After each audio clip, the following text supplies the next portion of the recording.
You think she left with the power, with the final word, with the proof that you were not enough. But the truth is, she did not win by walking away. She just revealed what you were still depending on. You think the pain means you lost something rare. But sometimes pain is not proof of love. Sometimes pain is proof of attachment, ego, fantasy, and the shock of watching a version of your future die in front of you. If you need reminders like this, subscribe now. Not for me, but for you. Because when emotion gets loud, truth gets quiet, and you are going to need truth more than once. You are going to need it on the nights when your discipline slips, when your memory lies to you, when loneliness starts dressing itself up as destiny. So subscribe if you want your mind pulled back to reality every time weakness tries to rename itself love. Here's what it really means when she left you without looking back, and you moved on quietly, and now she regrets it.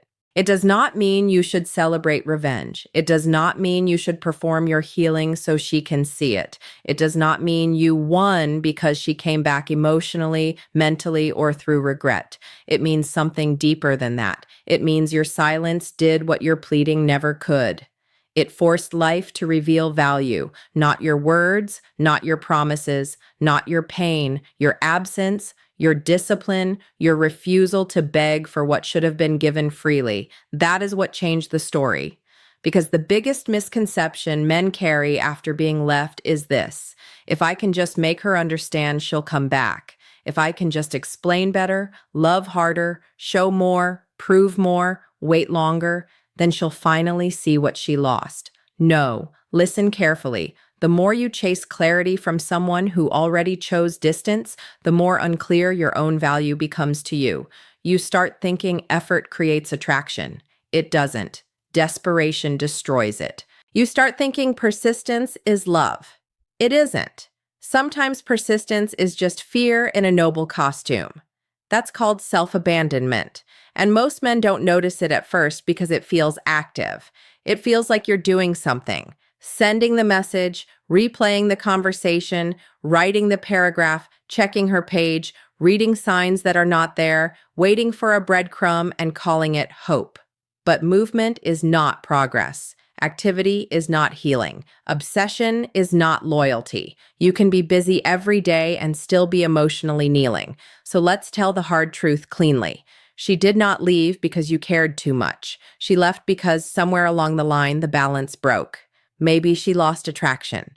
Maybe she lost respect. Maybe she outgrew the version of you that needed her approval to feel solid. Maybe she wanted a life that did not include what you were offering. Maybe she was confused. Maybe she was selfish. Maybe she was honest in the worst way possible. But whatever the reason, once someone shows you they can walk away and feel justified doing it, your job is no longer to convince. Your job is to see clearly, to see without romance poisoning your judgment, to see without using your pain as an excuse to distort reality. Because reality does not care what you hoped for. Reality only responds to what is. And why does this hit so hard? Why does a man who knows better still sit there refreshing old memories like they're stock prices? Why do you keep revisiting the same wound as if one more look will change the outcome? Root cause. That's what matters. Not just what happened, but what it exposed. The breakup is rarely the full injury. The breakup is the trigger. The real injury is what it touched inside you. The need to be chosen, the fear of being replaced, the belief that if one woman leaves, it says something permanent about your worth, the private shame, the old rejection. The part of you that was never taught to stand alone without calling it emptiness. That's called dependency, dressed up as devotion. And once you understand that, everything changes, because now you stop worshiping the event and start studying the pattern. You stop asking, why did she do this to me? And start asking, why did I build my identity around someone else staying? You stop asking, how do I get her back? And start asking, why did losing her feel like losing myself?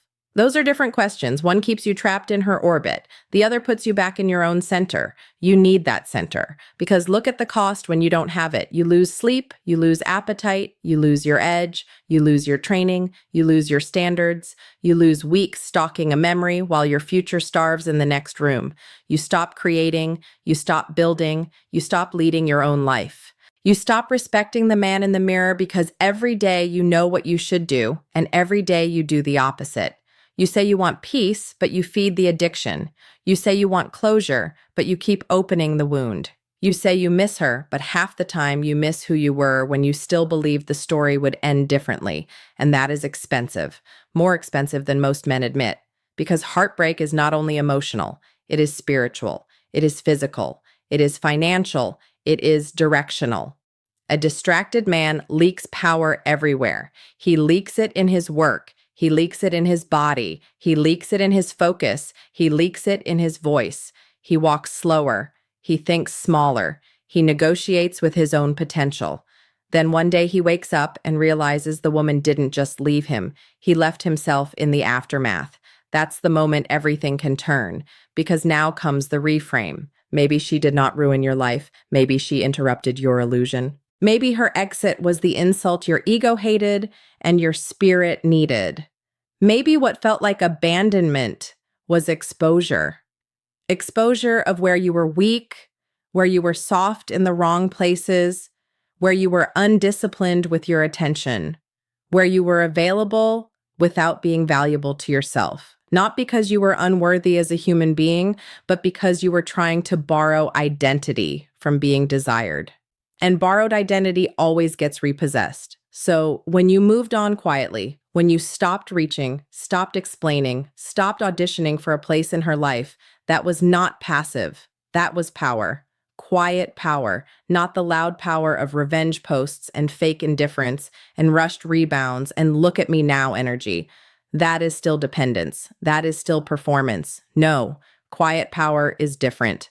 Quiet power says, I will grieve honestly, but I will not beg. I will hurt deeply, but I will not collapse into humiliation. I will miss what was real without worshiping what is gone. I will rebuild in private. I will get stronger where no one can clap for me. I will become more whole, not to trigger regret in someone else, but because broken patterns do not get to define the rest of my life. And that is exactly why regret shows up later. Not always. Let's be mature about it. Not every woman comes back. Not every woman regrets. Not every ending circles around for a second act. Sometimes she leaves and stays gone. Sometimes she is happy elsewhere. Sometimes the chapter is dead and should stay buried. Good. Accept that, because your growth cannot be built on the hope that someone will finally witness it. But when regret does show up, when her curiosity returns, when her certainty cracks, when silence makes her wonder what happened to the man she thought would wait forever, it is usually not because you said the perfect thing. It is because you stopped saying anything at all, not as a tactic. As a consequence of self-respect, presence used to feed her certainty. Your silence now feeds her reflection. That contrast matters. Presence versus silence. Chasing versus choosing yourself. Emotional noise versus grounded stillness. Fantasy versus reality. In the fantasy, love is proved by how much pain you can tolerate while staying available. In reality, love without respect becomes erosion. In the fantasy, the man who waits the longest is the deepest. In reality, the man who can walk away from what dishonors him is the strongest. So who is the man you need to become? He is not cold. He is clear. He is not bitter. He is boundaried. He is not trying to punish anybody. He is simply done negotiating with disrespect. He does not need to announce his standards because his life announces them for him. He wakes up with purpose. He trains his body because a disciplined body reminds the mind who is in charge. He keeps his word to himself because self-trust is the first form of masculine power. He does not chase attention. He commands presence through groundedness. He does not speak too soon. He does not explain too much. He listens. He observes. He notices when energy shifts. He is affectionate without being needy, strong without being rigid, calm without being passive. He knows the difference between patience and self-betrayal. He knows the difference between forgiveness and access. He knows the difference between being loving and being easy to use. That's the man. He can love deeply because he is not built on desperation. He can walk away because he is not afraid of his own company. He can lose someone and still remain himself, not untouched, not numb, himself. And that is rare. That is attractive. That is powerful. But more importantly, that is free. You need to understand something brutal and liberating at the same time. People often do not value what you say you are. They value what your life proves you can live without. If you cannot live without their validation, your value drops in your own eyes first. And whether they say it or not, people feel that. They feel when you are trying to get chosen more than you are trying to be true. They feel when your interest is clean and when it is hungry. They feel when your care has dignity and when it has fear inside it. So do this now. Stop checking for signs. Stop rereading what ended. Stop manufacturing meaning out of silence. Stop turning every song, every quote, every late-night thought into a courtroom where your self-worth is on trial. Stop giving your mental energy to someone who already gave you an answer through action. Stop, stop, stop. Then redirect, return to structure, return to routine, return to your body, return to work that matters, return to friendships that sharpen you, return to mornings that begin without her name in your mouth, return to evenings that end with discipline, not digital self-harm. Delete what keeps you weak, remove what keeps you looping, lift the weight, run the miles, read the book, build the skill, fix the room, handle the money, make the call, finish the task, stack the days. One honest day, then another, not glamorous, not dramatic, effective. This is how you reclaim yourself. You do not reclaim yourself by pretending you never cared. You reclaim yourself by caring in the right direction now, toward your standards, toward your future, toward the neglected parts of your life that have been waiting for your attention while you were busy worshiping a closed door. And if she regrets it, fine. Let her regret meet a version of you that no longer needs it. Let her memory collide with reality. Let her see calm where she expected collapse. Let her see purpose where she expected pleading. Let her see a man who did not become cruel, only clear. Let her see that your value was never in how loudly you loved her. It was in how solidly you could stand once love was no longer returned, because that is the part nobody tells you. Healing is not becoming less emotional. Healing is becoming less governed by emotion. It is feeling the ache without giving it executive authority. It is hearing the memory without obeying it. It is admitting the wound without turning it into identity. You were hurt. Yes, you were rejected. Maybe you were discarded. Perhaps. But those are experiences. They are not your name. Your name is what you build after. So ask yourself the question most men avoid. If she never comes back, if she never apologizes, if she never watches your rise, if she never admits she was wrong, will you still become the man you were supposed to be? Will you still heal? Will you still sharpen yourself? Will you still restore your standards? Will you still live in a way that makes your younger self proud and your future self grateful? If the answer is no, then you are still building your life around her. If the answer is yes, then now you are finally beginning. That's called freedom. And freedom is quiet at first. It does not feel like fireworks. It feels like space. It feels unfamiliar. It feels like reaching for your phone and then not doing it. It feels like waking up and noticing the first thought is no longer about her. It feels like laughing again without guilt. It feels like eating well, sleeping deeper, walking straighter. It feels like no longer needing the universe to explain itself to you before you move forward. It feels like your attention coming home. That is the real victory. Not that she regrets it. Not that she wonders. Not that she circles back. Those are side effects, not substance. The real victory is that you stopped measuring your worth by someone else's willingness to stay. The real victory is that you became harder to break because you became easier to trust. The real victory is that your peace is no longer rented out to another person's inconsistency. And once that shift happens, everything changes. Your standards change, your posture changes, your dating changes, your decisions change. You stop choosing chemistry over character. You stop calling chaos passion. You stop romanticizing mixed signals. You stop over-investing in people who under-explain and undershow. You stop confusing attention with alignment. You stop trying to save what never learned how to hold you. You stop. And in that stopping, a stronger life begins. So let the weak part of you die, not your heart, not your tenderness, not your ability to love. Kill the part that confuses chasing with courage. Kill the part that thinks being left makes you lesser. Kill the part that waits for permission to rise.